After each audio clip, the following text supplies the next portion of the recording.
जय जगन्नाथ फ्रेंड्स नमस्कार सायर चैनल गोटे न्यू वीडियो रे आपण मानक समस्त को अनेक अनेक स्वागत।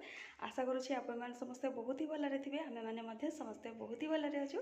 चलते आजिकार गोटे न्यू सहित गोटे सुंदर वीडियो स्टार्ट करवा। आशा करी वीडियो आपण मैंने कंटिन्यू रहे फास्ट टू लास्ट वाच करेंगे। लास्ट को जब वीडियो आपण मानक भल लगे जे नुआ वाच कर काइंडली सब्सक्राइब करके जी। तो आमे जो बाप घर को जाइलु तो सेठू मिडिल रे किसी वीडियो आसी पारिनी कौन पाई ना वीडियो एडिट मारिकी आपण मानक पई पोस्ट करी हेनी। भाई बागर माने आपण माने समस्ते प्राय तो जानि पारुथिबे कि को टाइप रो कोन कहले व्यस्त बेदकता करे जीवन गुड़ाक जाए। तो से भाया मोर मध्य टिके बिजी शेड्यूल ही चली था। तो एनीवे आज तो घर को पळे आसी जस्ट एबे आसिकी पहुँचलु टाइम आसिकी हलाणी 11:30। तो आम पाखापाखि 11टा भितर घर को पळे आसचु। आसला परे निजर फ्रेशन अप काम सरी जाइए। तापर है कि घर जो अलिया असना होता ताको टिके क्लीन कली कौन पाई ना गुगली बहुत छोट अच्छी आउ सी तो से सब दौड़ी बुलब केत निद लगे से शई पड़ो। तो से हाफ एन आवर भितर ये सब कम कम्प्लीट करदेली। तो आम जेहेतु पूरा मॉर्निंग रू बाहर की आसचु 6:30 आम घर बाहरीचु। तो से आउ गाधुआ गाधुआ हो पानी गुगली गाधेनी आउ लगेज भी किसी अनपैक होनी आउ। तो से आग फास्ट भावुँ गाधे सारापर गुगली को शोदेवी शोला अनपैक करी कि रोसे करी कि कौन करेंगे से देखा। तो आप वीडियो कंटिन्यू रुहतु फास्ट लास्ट वॉच करूँ। आशा करुँचे वीडियो आप सेयार भल लगे। तो कौन कहले चलते आग टे माने कामटा बैलेंस करदे देखा कौन करवा कौन ना।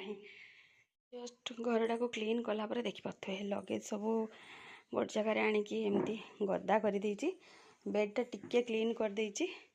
कौन पाई ना प्रबल डस्ट होता हो गलानी आज है आमर 12 दिन माने जीवार। तो से टिके एमती जस्ट क्लीन कर देइछि आउ किछि माने लगेज किछि अनपैक करिनी। आसला बेल को फ्रेंड्स बापा नथिले माने रोसे बास सारिकी बाहर को जाइथिले। तो एबे जस्ट रिटर्न हेले आउ से माने आसला बेल गाधे पाधे कि गुगली को मु सोया ट्राए करी माने किंतु से सोइलानी। तो एबे जेहेतु लंच टाइम तो लंच बढ़ा बढ़ी कर देइछि। चलते देखिए बापा लंच पाई कौन कौन बनईकि बाहर को जाइथिले। तो एत टायर्ड आउ खराड़े आसला परे ए जिनस ही पार्टी को दरकार थाए जो जिनस कि बापा कर देइछंती। तो चलते देखिए कौन करिछंती। कहली लंच बढ़ा बढ़ी कर देइछि। तो मो पई एटा पखाळो एटा होछि बापांक पई पखाळो ता सहित बापा बनैथिले कलमी सागर भजा आउ एटा आलू सिझा बनैथिले ताको मु गोटे मस्त भाव गोटे चटणी बनै नेछि। तो आजिका लंच प्लेट कहया पई गले एतक बेसी किछि नाही। उठिला बेल को तो हो गलानी इवनिंग टाइम आउ किछि टाइम पर हबी मध्य पहुँची जाइथिले। तो से आउ किछि वीडियो करी हे पारिनी। तो एबे आसकी हो जाइछि डिनर टाइम राति हेलानी 9:30 पाखापाखि टाइम। तो बापा हबी अलरेडी डिनर कर सारे डिनर एक्सट्रा किसी आज है बास टिके कौन कहले डिनर जो पखाड़ थिला बापा बनै देथिले बेसिकी। तो हबी को तो एमती भी खरा दिन में खटा पखाड़ भल लगे। तो बापा और हबी से मैंने खाइले मुझे बास आलू और अंडा को माने कौन कहले रेड रेड करके भजा कर देथिली। तो मो पाई मध्य मु अल्प टिके रखी। तो चलते शेयर करेंगे आ गुगली और ता बापा ए रेस्ट नौ माने कौन कहले गुगली को कैरी न कले तो मत खायापी दबनी। तो से ता पापा सी गड़ी आ मुपटे नहीं बस डिनर।